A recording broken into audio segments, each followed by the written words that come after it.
Welcome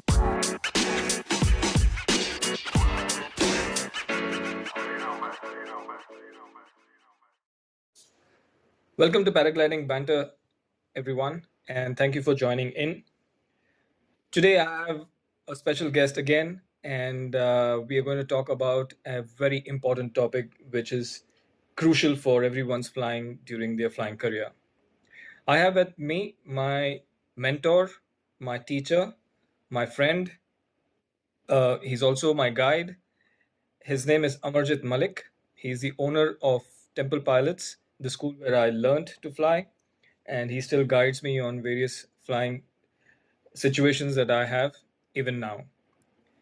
He's known as Avi, like we call him, and he is an ex-F Indian Air Force fighter jet pilot.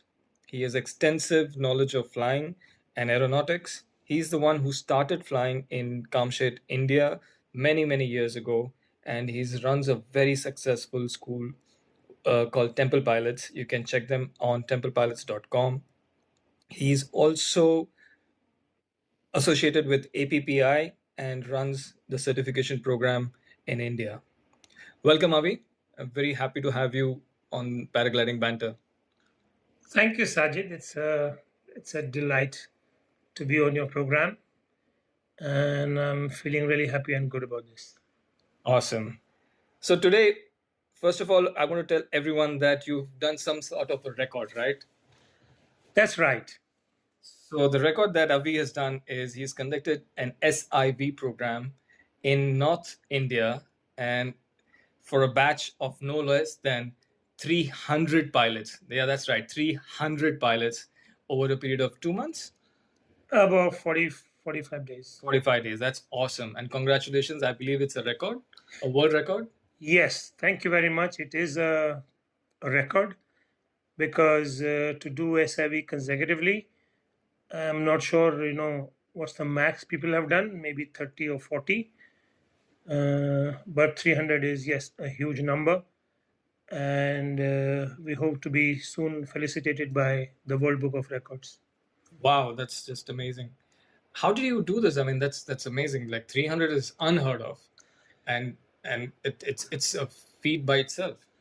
Yes, I didn't believe it when the offer of the assignment came to me, and it stayed like an incredible and unbelievable thing till the time it was actually done. Right. So even I didn't know that it was possible till it became possible, till we finally did it. So this was over a lake. Yes, like SIV is the short form and abbreviation of Simulation des Incidents en Vol, which translates to Simulation of Incidents in Flight. It's an advanced paragliding course, which is always done over a water body. There is a rescue boat, a rescue team in the water, and the instructor is a qualified one, and we do exercises that put your glider to the extremes of your flying envelope and learn glider dynamics, and that's what an SIV course is about. And generally it also includes a reserve deployment. So yeah, that's what an SIV is about.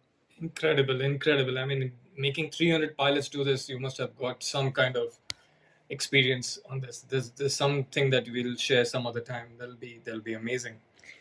But in terms of SIV, it is critical for any pilot to do that in their early part of the career, middle part of the career, or any time.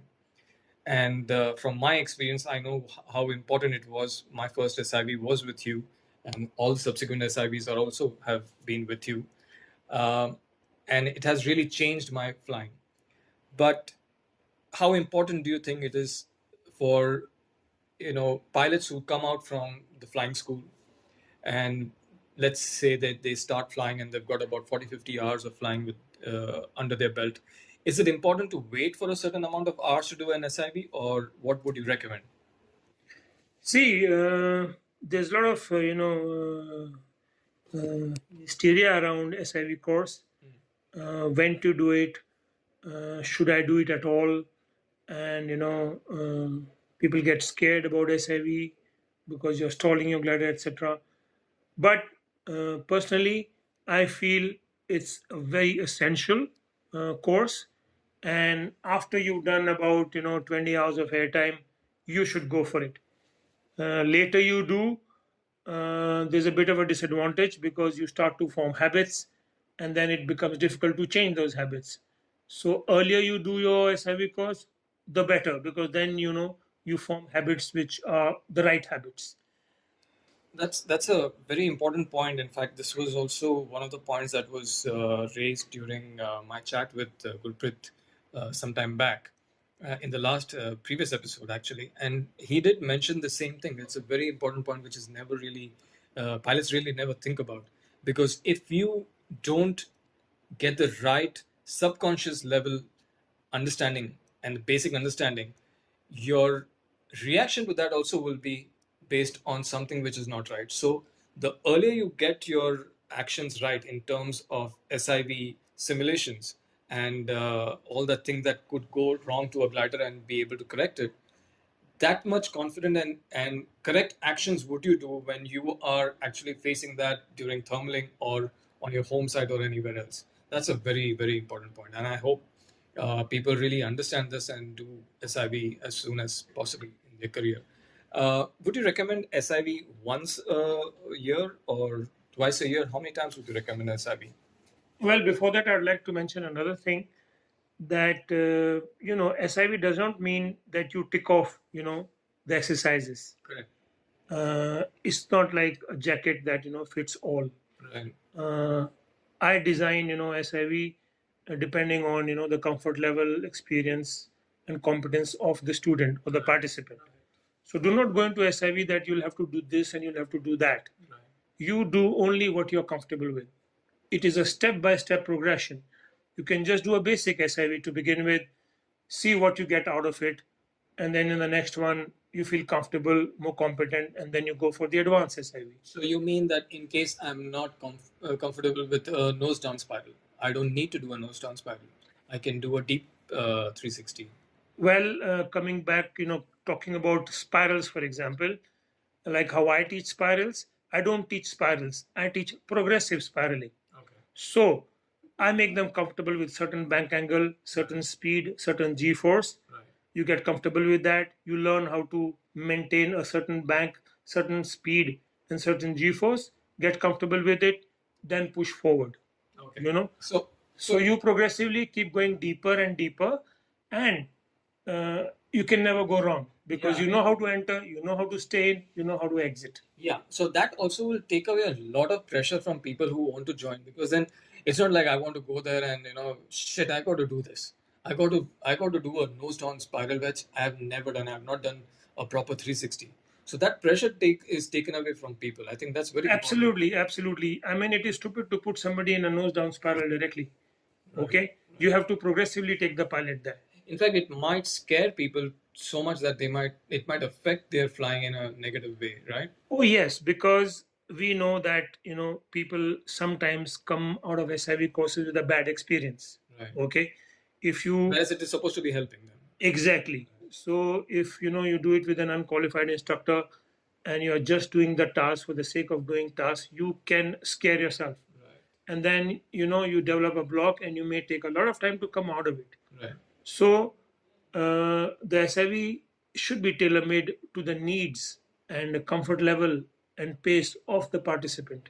So what I remember, Avi, when I would think about SIV many years ago when we did it for the first time, it was a scary feeling. Now it doesn't feel that much, but it was a lot of palpitation, a lot of what ifs. Will I be able to do this? I've only flown the glider straight, and even wingovers were not such a big deal.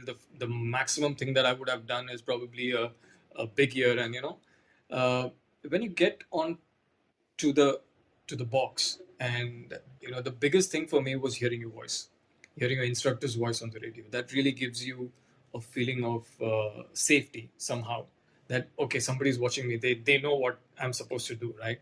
So that also is a factor, because you need to talk to your instructor, you need to be comfortable with the person who's doing that SIV with you, because unless you have that understanding, you're not going to feel comfortable in the box. And I see that you do a lot of talking with the pilots before they go, and you interact with them. Absolutely, because I've been doing SIVs for last like 13 years, and my SIV courses have evolved, and I've come a long way in how I teach SIV. So now it is reaching a level where I brief them so well that I don't need to guide. I'm not guiding in the exercises. Okay. I brief them, I show them videos, they understand the whole thing, and then they perform the exercise. I'm there, of course, in case something goes wrong, but they're able to execute, and then I give a commentary that okay, or debrief that okay, this worked and this didn't work. I think that's really nice, because that's something I would like to see. I'm a visual person. I would like to rather see something being done rather than being told, okay, you need to do this and this is what you're going to see. I would rather Yes. see it first, Yes. get an understanding of it. I better understand when I see it. So I think that's a fantastic thing to see a video before. I'm sure a lot of people do their homework, but not really the same effect as sitting down with the instructor and understanding it before you really get onto the flight and get on. Yeah. I mean, we recommend that watch positive videos, watch training videos. Don't keep watching crashes and scare yourself because you come with a mindset. Yeah. You know. And that's the whole idea, right? We don't want that. So this is why Yes. we're doing this. Yes. And answering your previous question as to how often you should do it, I would say, I would recommend, and I highly motivate pilots to do one SIV every season. I mean, every season, beginning of the season, uh, go and do an SIV course. If you have got a new glider, again, go and do an SIV course. And let us say, you're not feeling confident, you had a gap, go and do SIV course. And why are we doing an SIV course? We are doing SIV course to get comfortable in the sky, Right. to understand the aircraft that I'm flying. Right. I'm able to play with it. Right. I'm able to see, okay, that in case things go wrong, I know what to do, Right. and more importantly, I also know what not to do. And I also know how my glider is going to react, because I know it's not a surprise to me. You can start to anticipate. You know what to expect. Right. So, just sharing with you that paragliding accident statistics show that the maximum accidents in paragliding, fatal ones, have been because of asymmetric collapses and spiral dives. Right. Okay. And why do we have maximum accidents in, like, you can say like easily 80 to 85% accidents have been recorded where people have got an asymmetric collapse, they don't know what to do, the glider has started rotating, and the speeds have increased, the bank angle has increased, the g-force is coming in, and the pilot doesn't know how to react. Everything is too new for him. Right. Although he knows, I mean, experienced pilots get into this situation. Right. They know what to do. They know they need to do an opposite weight shift. They know that they need to do an opposite brake, but they don't do it. Yeah. They freeze.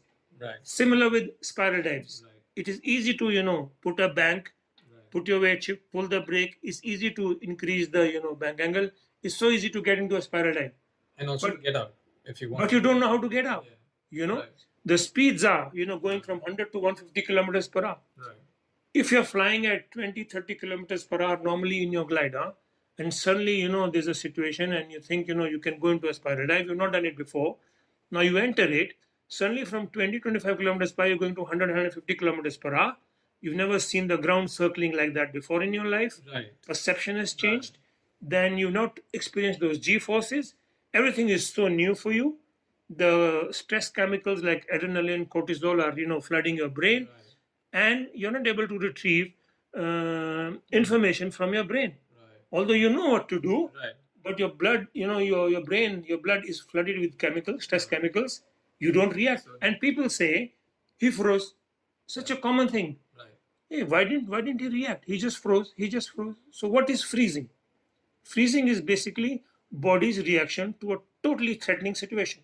Right. Okay.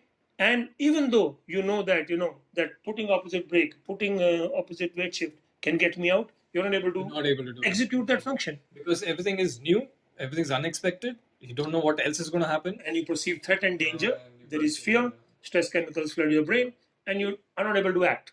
Right. Okay. Now, this is why we do SIV. Right. Because we progressively, we do asymmetric collapse. We know how the glider will behave. We know how to counter it. So when in real life we get asymmetric collapse, we know what to do. We know what to expect.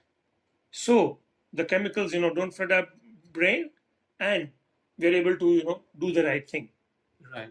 Also, I get asymmetric collapse. It's a common thing, when you're thermally, you get a collapse. People get scared. They've not done an SIV. They pull the opposite brake, and they go into a spin. Yes. They don't know that the stalling angle of attack has gone higher. Because And at a much higher level, you will stall because the wing is only loaded on one side. That's right. So knowing what to do and knowing also what not to do. Now a person who's done SIV, if he gets a collapse, he can smile. He just puts his weight, gives a wee bit of a brake, gets his direction sorted, and pumps it off. Right. And becomes an easy thing for him. So that is what I recommend, Right. that every season Every season. you should do it.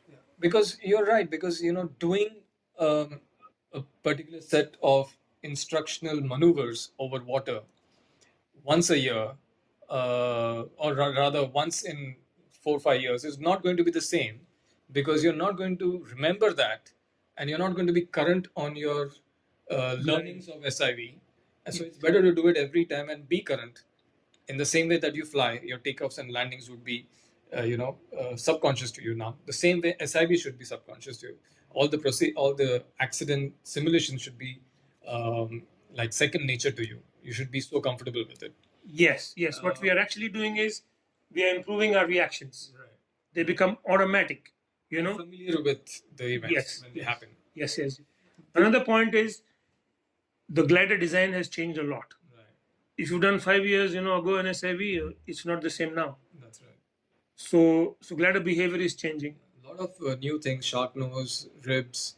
Yes, and the front trimming end, has changed. as well as the trailing edge. Yeah, so They have the chances of getting stuck because in collapses because of the ribs. A lot of things have changed. You're right. exactly. So if you do an SIV like 3 years back, and you bought a new glider, it does not apply. You need to do on your new glider with new techniques. If you are doing a full stall on a B, the technique is very different. If you are doing a full stall on a D, it's not the same thing. It's a totally different technique. So here's the other thing that I figure from SIV is we do incidents without speed bar and with speed bar. Reactions with speed bar are more aggressive. So now this should, once people do this should give them the confidence to use speed bar in regular flying. I see that a lot of people don't really use speed bar, which should be used for regular thermaling and regular REXI. What is your view on that? I think, like for example, in normal flying, how much brakes do we use? We are like, we don't use, the first 15%, and then 15 to 30% we use, and we're not using beyond 30%. That's right. In an SIV course, you learn the whole range of your brake travel from 0 to 80-90%. That's right. What freedom you get. That's right. You can really play around and get so much more out of your glider. And the same thing applies to speed bar. Same thing applies to the speed bar. Same thing applies to the whole glider as such. You understand your glider behavior so much better. Right. It becomes a plaything. It becomes a toy. You have more fun with it. You can get more out of it.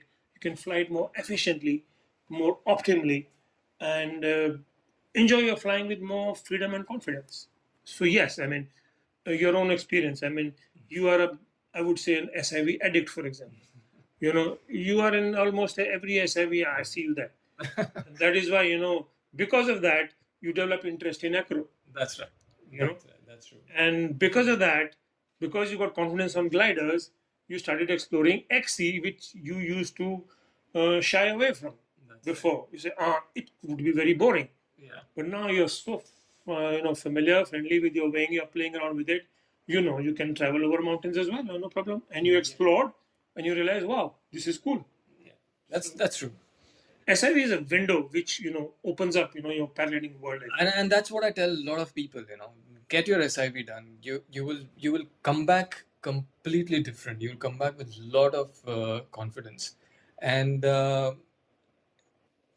but the funny thing that I feel on SIV is, which I'm sure you also see, that on a stall day, nobody wants to have breakfast. Nobody wants to talk. Everyone's like really serious. Yeah. But in fact, when you actually do a stall, I was the same. I used to be shit scared of a stall, and you know that I took some time to get over it. But stall is really nothing. But what's in comparison, a nose down dive would be a spiral would be a stronger thing to worry about.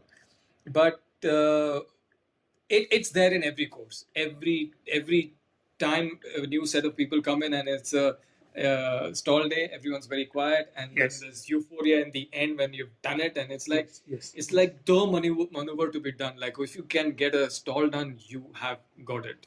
Yeah. But it's really a nice maneuver. It's very stable. It's very predictable.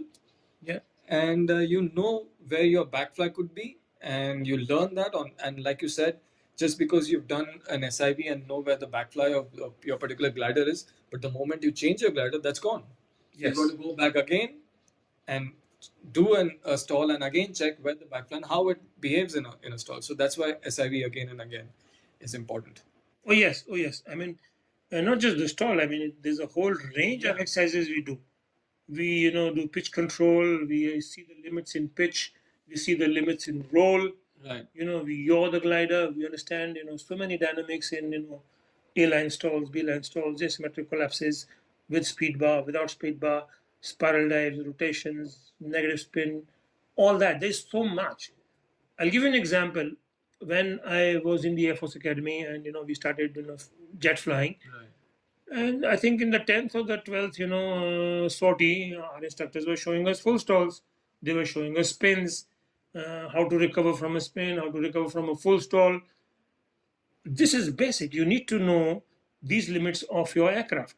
In our case, a paraglider. You need to know how does it not fly. It can stall, and that I can unstall it. Right. See, the fear is of the unknown. In an SIV, you get to know so much more. So that fear of the unknown kind of goes away. And only knowledge dispels fear. So when are you having your next course? When can people join you? Well, we are planning maybe in September. Oh, that's nice. September, we are planning because we thought we used to do it in October, and it used to clash with flying in beer, and we like that people do an SIV course and then go to beer. So we're trying to organize SIV courses now in September, endish, so that people do SIV and then they can head to the big mountains. So you have this confidence. You've done collapses, you've done stalls, and now you're really set to do big mountain flying. And beer in October is brilliant. It's really course. nice to fly.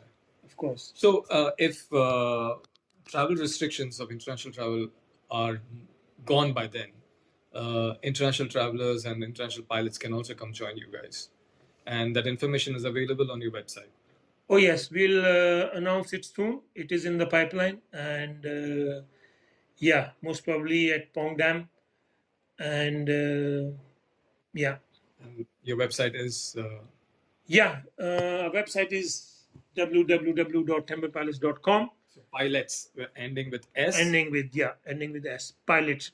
Templepilots.com.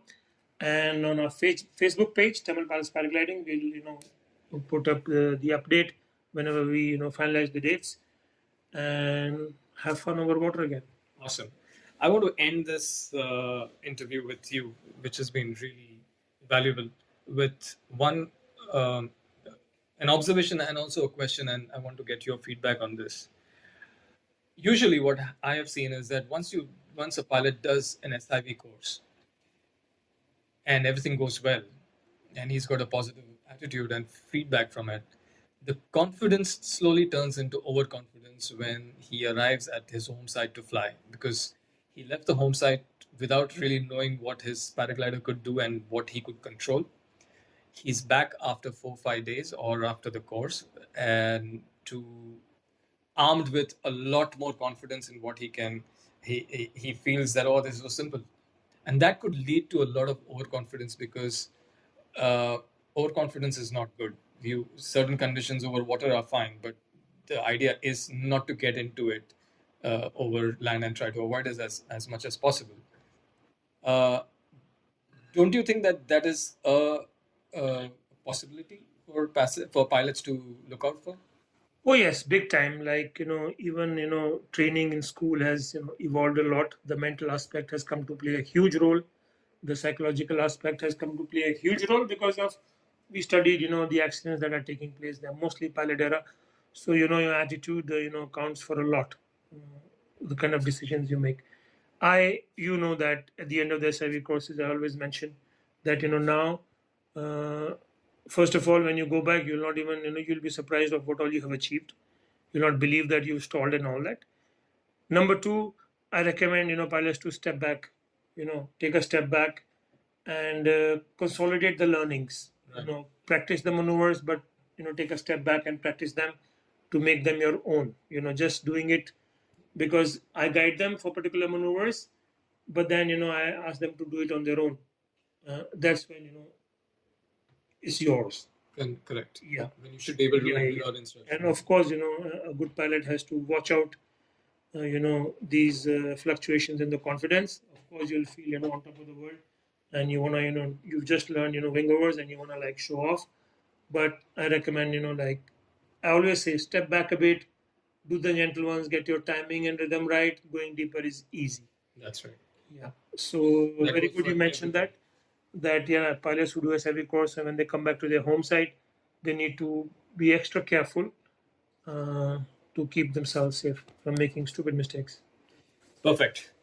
Avi, thank you very much. This has been insightful. I'm going to get you back onto paragliding banter once more.